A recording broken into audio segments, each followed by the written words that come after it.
All right, so let's start by getting our equipment configured to work with Ableton. I'm going to begin with the controller. Today I'm using the Akai Apc40 Mk2. This is a great all-around controller for both the studio or the stage. Gives us lots of controls that are easy to map. It's also very easy to set up. It's very light and small, makes it nice and portable.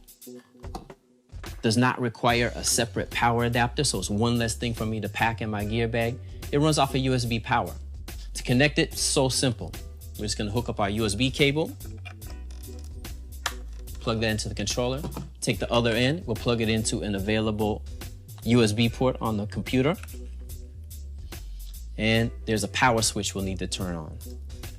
I can see that some lights are now visible on the Apc40, but nothing's showing up in Ableton yet.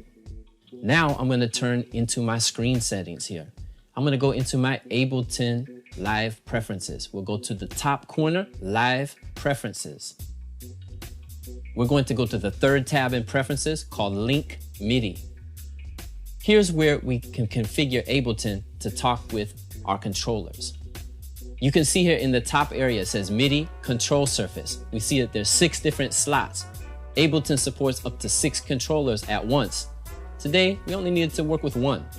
I'm gonna go to the first control surface slot where it says none. I'm gonna click on this tab, and you can see that I now get a drop-down menu with virtually every controller on the market. Here's mine right here, the Apc40 Mk2. I'll select it here. And now in the input and the output tabs, I'm gonna make sure that I have it selected as well. Apc40 Mk2 for the input and output. Below that, we see a section that says takeover mode. By default, yours might be on none or one that's called pickup.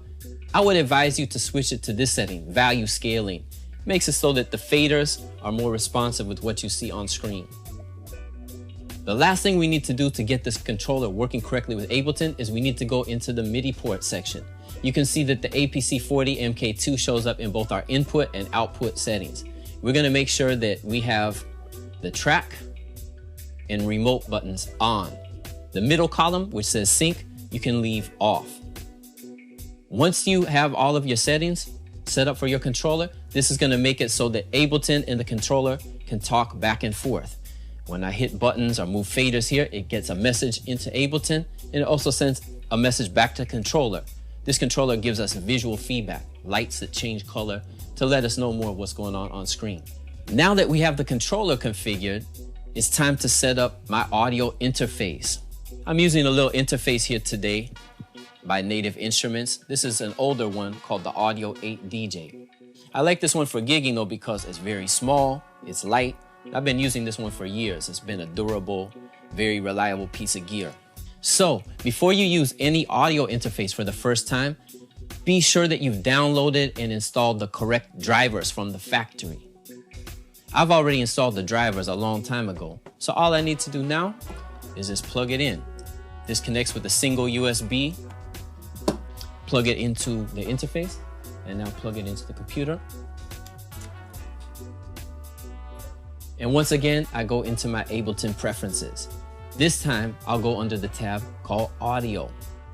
You can see in the top area where it says Audio Device, we're gonna go here to Audio Output Device. It's currently set to the built-in output. That would just be your normal built-in speakers, or if you're using headphones, your headphone port. I'm gonna click on here and find my interface. Here it is, the Audio 8 DJ, and I'm gonna set that right there.